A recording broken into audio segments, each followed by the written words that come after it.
TipTut. Greetings, TipTutters. No, I don't think I want to call you that. That's not what I'm going to call you. Welcome back, everyone, to TipTut, episode 2 of Intro to Motion Graphics. Last time, we created this. That's it. That's all we've done. Let's carry on, shall we? Up next, then, is this cool-looking thing here.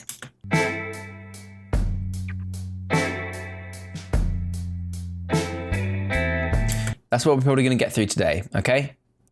All this sort of section, do, and then this kind of filling in itself, blowing up kind of text, okay? Plenty we're getting on with then. Let's dive right in. So the way I tend to work, and you can not do this if you don't want to, is I make sure that I clip off my layers when I think I'm finished with them. I can always bring them back later so you don't lose anything. But if you just hit Shift to select your layers there and hit U, it brings up all the keyframes that you've made. Now, I know, for example, because we're sort of replicating this, that at the 4-second mark, roughly, this disappears and I'm never going to need it again, okay? So I'm going to clip off these layers to make it neat. So let's take a look. So about there, if we bring up this by hitting L again, you can see that when this beat comes in, bam, bam, bam, bam, there, that's when all these layers aren't going to be needed anymore, okay? So if you just select all of them, hit U to collapse everything, and then you can select Alt, close square bracket, and that cuts off all those layers. And what that does is it just makes it nice and neat. So there's a nice visual aid to say this section is the finishing of a section, okay? So it also helps disappear. Okay, automatically cuts it away. Now, next up is the text appearing on each of the hi-hat hits, like so.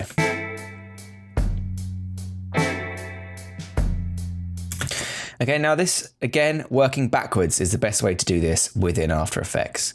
So if we move one frame along, so that we know we're working with a blank canvas, so all the stuff has disappeared, we want to create a text layer. We can click like this, and we can say, let's choose the right font. Let's choose Caviar Dreams, and we'll make it bold so you guys can see it a bit better. And we'll make it white. Okay. So if you think about how that text appeared, the text would actually be something like this. By the end of this series, I think then it moves on to the other side. End of this series, you will have learned to make this. Yeah, so, okay.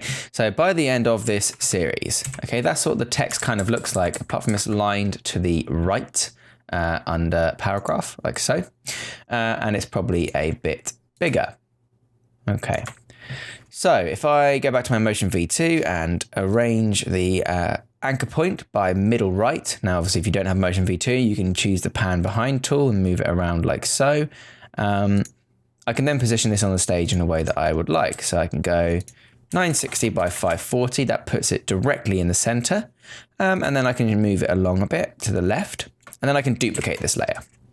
Now, if I move that along to the right and change the words, by the end of this series, you will have learned to make. And then this is on the next frame. Okay. Now, these ones we want aligned paragraph left, which probably means, there we go, it's already done it for you. Okay, this is aligned right and this is aligned left.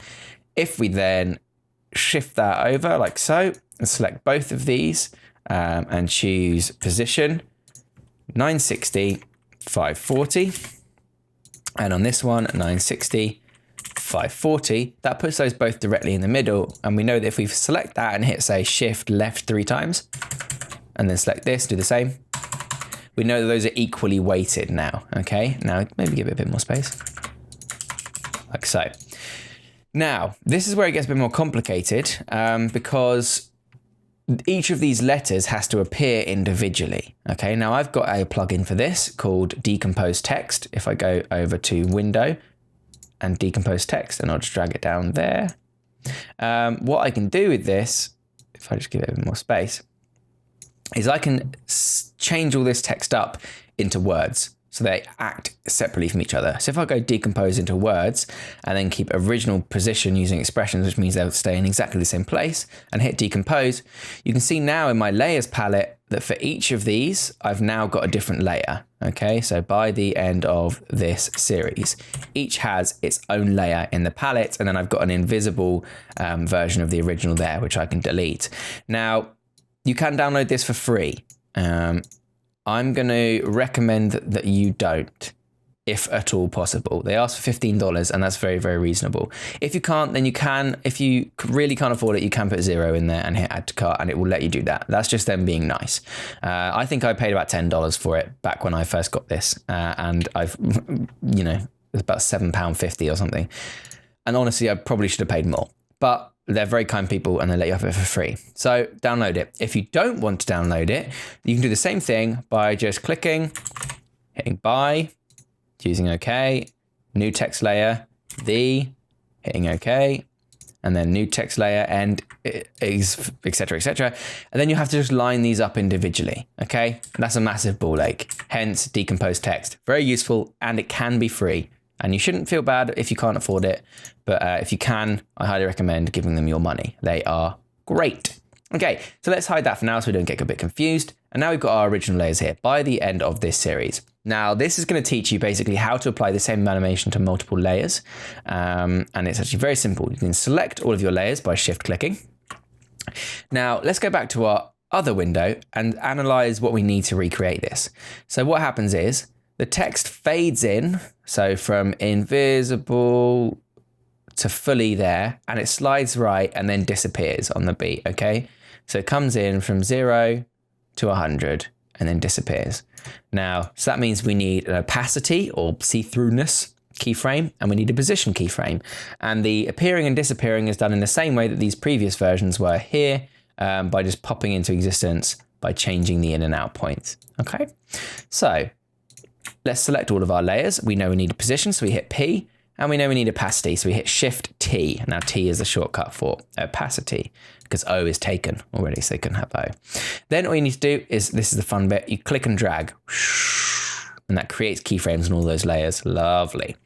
Now, we're not animating to the full beat anymore, we're animating to the hi-hat beat. Now let's listen to the music. Okay, so we know this is in 6/8 or 3/4. Yeah, 1, 2, 3, 4, 5, 6, like so. So we want each of these words to appear each time the hi-hat, the noise comes in. So let's listen. 1. There's another one there. Hear that? And then another one there. So that's 3. So 1.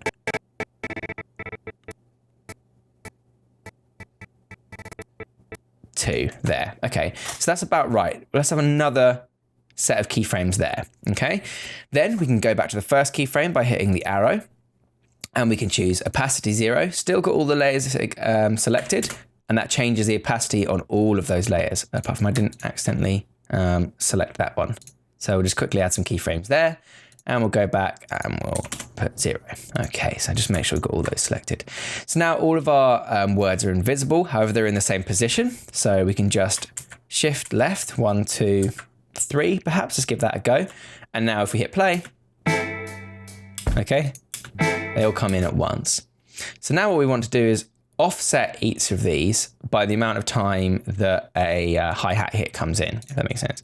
So first of all, let's get the timing of these right. We'll go back to our motion V2 and we'll drag that all the way up, and we'll go into here and we'll select this original layer and we'll smush that along. So now we've got it coming in nice and snappy. Okay, like that. Bam. Okay. But we want each of these words to come in on a hi-hat hit. So we've roughly got the timing of this hi-hat hit down. So 1, 2, 3 is there. And we can see that that is roughly the same distance between here and here as it is between here and here. Enough that a human mind won't be able to freak out about it. So now we need a quick way to easily offset these layers, because otherwise it's going to be a right pain in the ass by dragging each individual one along like this, making sure it's lined up, dragging the next one along like this, making like, no, that's going to take forever. We're not going to do that. What you can do is select these layers, make sure you're on the final keyframe and cut them off. Okay, like so. Now we've got all the layers that only appear for that amount of time and then they disappear again. Yeah. So now we need to offset those by the amount of time that is between the keyframes. This is really, really easy to do. If you make sure you select the first one first and then shift click your way down to the last word, what you can do is right click any of these and choose Keyframe Assistant, the same place we went for Easy Ease. Apart from now we choose Sequence Layers and a little window will pop up. We don't want any overlap, so we can just hit OK. Bam. And you can see what that's done is it's taken the length of this red block, the length of on time essentially, and placed the layer underneath it right up against the, when that cuts out, this new layer cuts in. So if we watch it, yeah, and now it pops in like that. Now that's not perfect because obviously the music isn't electronic, so there's a little bit of variation. So if you wanted to, you could go through there, for example, that could be maybe one frame earlier. That one could be there. That one should be here. That one should be here. So see, for example, you can still edit it manually, but if you take a bit of time to get this right in the setup. So what happened there is clearly we made these a few frames too long. So you can edit those in the setup and it makes it a bit more easier. Okay, perfect. Now, our thing here is getting pretty crowded, but bear with me. By the time we do the next part, I'll teach you a way to smush all this down so it takes up less space in your timeline panel.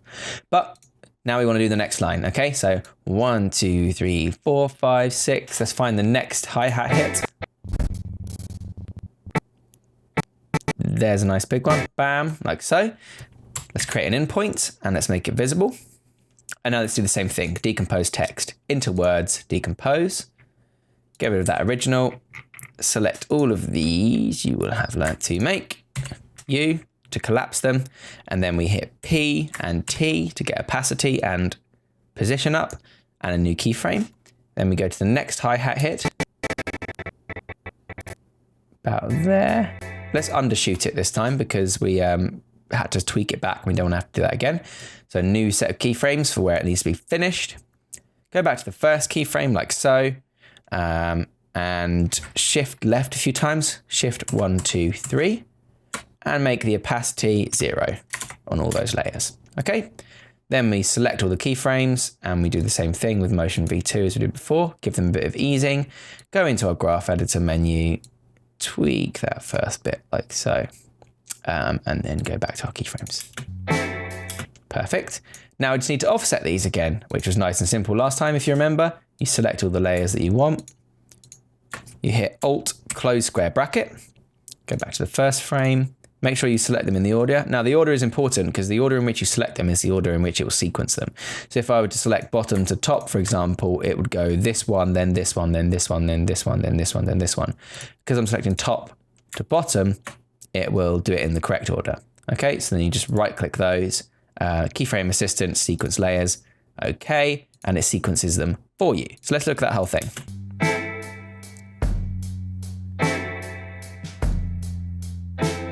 Perfect.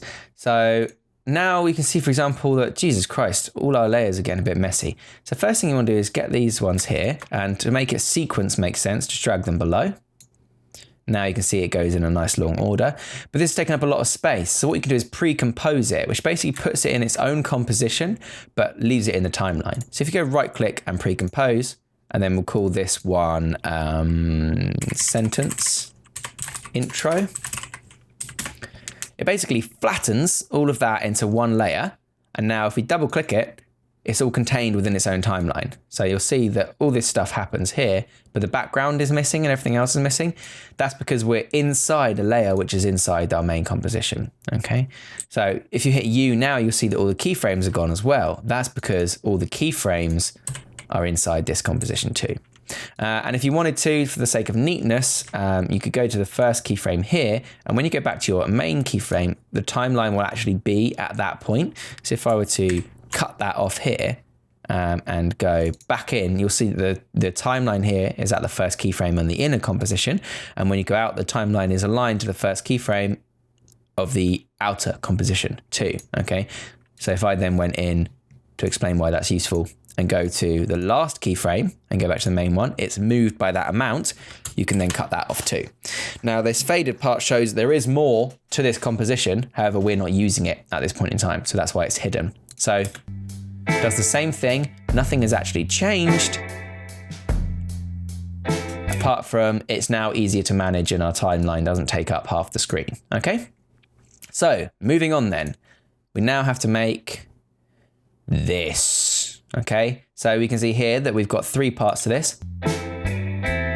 There's three hi-hat hits, on, up, up. So it goes bam, cuts the new frame, scales up, and then scales up again on each hit, but also as it scales up on each hit, the fill of this text fills itself in segments, okay? Up, up, up, like that. Nice and easy to do. I'm going to show you how. So let's move on. There.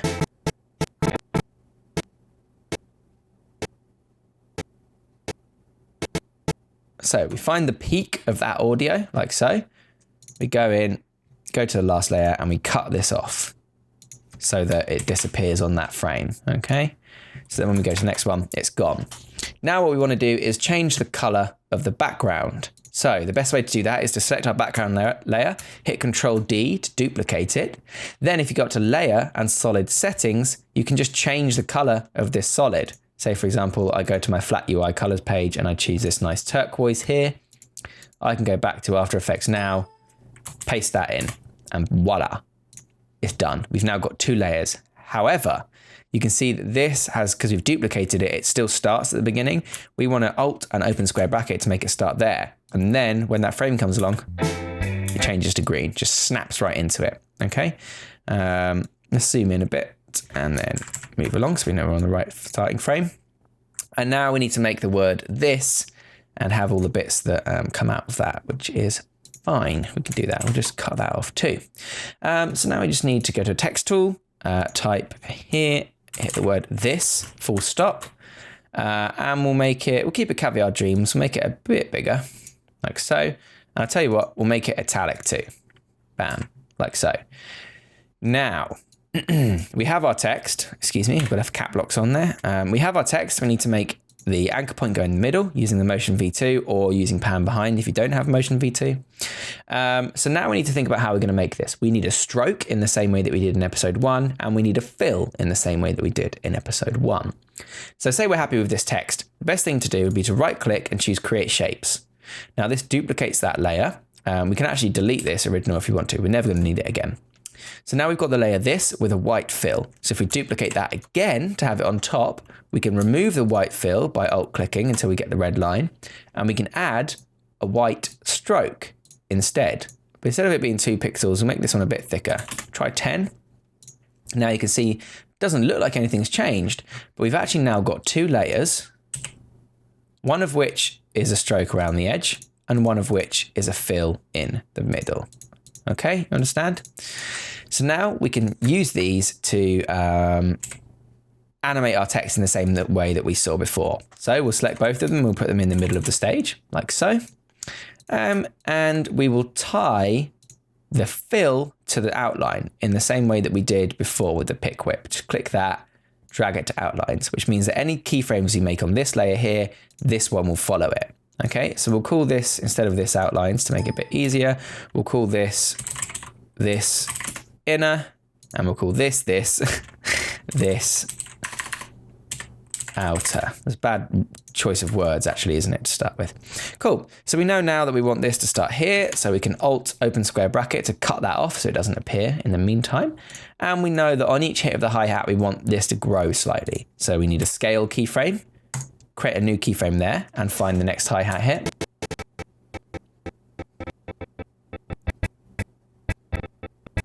Which is there.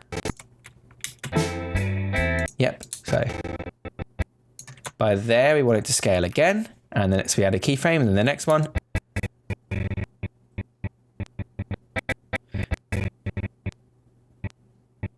About there, I think. Let's have a look.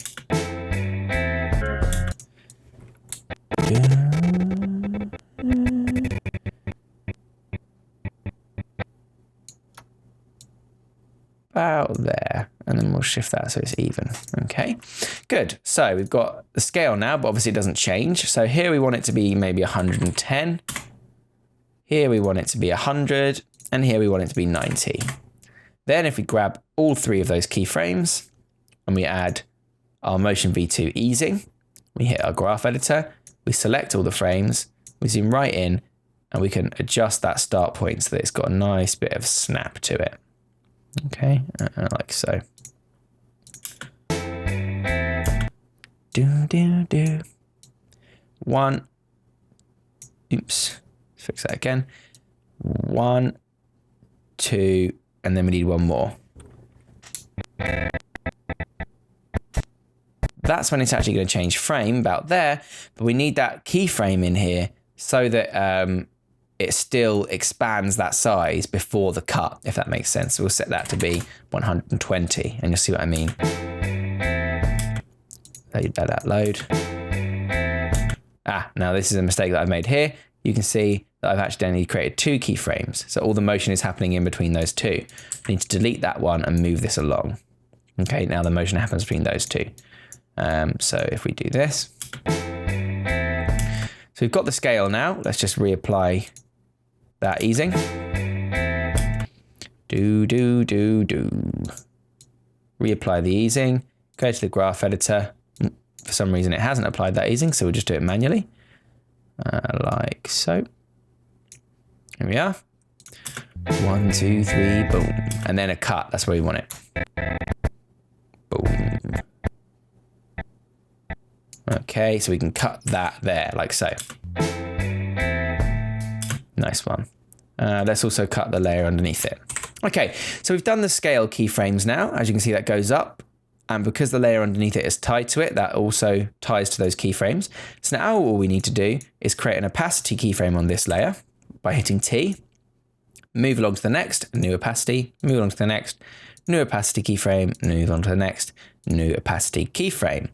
Then we can go back and make this one 75, make this one 50, and make this one 25. Now, this means that it starts on 25, animates to 50, animates to 75, animates to 100. However, I'm not sure I like that. Maybe what we actually want is the first one to be 0, the second one to be 33.3, this one to be 66.6. Okay, so now that's also in thirds, if that makes sense. So if I actually just make these a few frames earlier, just to tweak it a bit. Now it goes from completely invisible to a third visible to 2/3 visible to completely visible to cutting out. Okay, perfect. So let's grab those, add in the easing, and watch it go. Perfect. There we go. Boom, boom, boom. Great. So let's see what we've looked at today then. So far in the whole thing, we've done this.